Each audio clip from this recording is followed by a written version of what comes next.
Hello বন্ধুরা, welcome back to my channel স্বপ্নের ভ্রমণ। একদম দাঁড়িয়ে আছি লাস্ট পয়েন্ট, অসাধারণ। এটাই হলো রাম সেতু। রাম সেতুর আমরা এই পয়েন্টে আছি। এখান প্রিয় বন্ধুরা, বর্তমানে রয়েছি রাম সেতু, যা ভগবান শ্রী রামচন্দ্রের দ্বারা নির্মিত হয়েছিল। অনেকে এটাকে আদম সেতু বা নল সেতু নামে পরিচিত। ভারতবর্ষে রামেশ্বরমের ধনুষ্কোটি থেকে আমরা শ্রীলঙ্কার মান্নার আইল্যান্ড পর্যন্ত এই রাস্তাটা দেখা পাচ্ছেন, এখনো দেখা যাচ্ছে। আমি গুগল ম্যাপের সাহায্য নিয়ে আপনাদেরকে সুন্দর করে দেখালাম। অর্থাৎ ভগবান শ্রী রামচন্দ্র মাতা সীতা দেবী উদ্ধারের জন্য এই সেতু নির্মাণ করেছিল বানর সৈন্যদের দ্বারা চুনা পাথর দিয়ে, যা ফ্লোটিং স্টোন বা ভাসমান পাথর বলা হয়ে থাকে।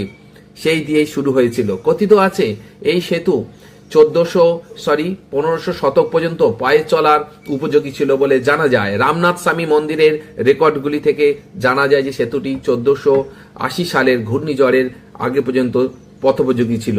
তারপরে আস্তে আস্তে সমুদ্রের কিছুটা তলদেশে পৌঁছে যায়। বর্তমানে চলেছি এই সুন্দর যে জায়গা, অসাধারণ দৃশ্য। একদিকে রয়েছে বঙ্গোপসাগর, একদিকে রয়েছে ভারত মহাসাগর। অসাধারণ এই সৌন্দর্য, প্রচন্ড হাওয়া, খুবই এক্সাইটেড লাগছে। অনেক দিনে কল্পনায় ছিল রাম সেতু যাব, ভগবান শ্রী রামচন্দ্রের তৈরি এই সেতু। নানা বিতর্কিত জল্পনা থাকলেও ভগবান শ্রী রামচন্দ্রের দ্বারাই কথিত আছে এটি তৈরি হয়েছিল। বিতর্কিত কোনো মন্তব্য ছাড়াই আপনাদেরকে দেখাই অসাধারণ এই সুন্দর এই প্রেক্ষাপট। প্রচুর দর্শক এসেছে যারা এই রাম সেতু দর্শন করতে। রামনাথ স্বামী মন্দিরের থেকে, অর্থাৎ চার ধাম যে আমরা দর্শন করি, চার ধামের একটি অন্যতম গুরুত্বপূর্ণ স্থান। হিন্দুদের কাছে এটা খুব পবিত্র স্থান এবং তীর্থযাত্রীদের কাছে খুব গুরুত্বপূর্ণ, চার ধামের অন্যতম অংশ হিসাবে বিবেচিত হয়ে থাকে।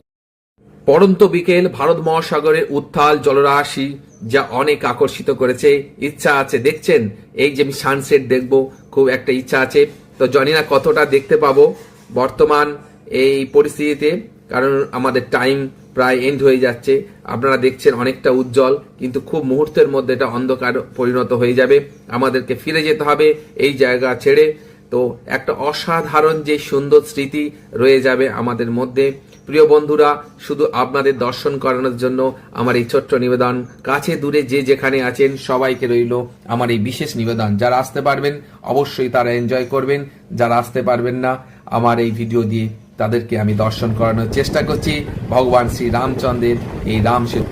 প্রিয় বন্ধুরা, দেখা হবে পরবর্তী ভিডিওতে। ততক্ষণ আপনারা ভালো থাকবেন, সুস্থ থাকবেন।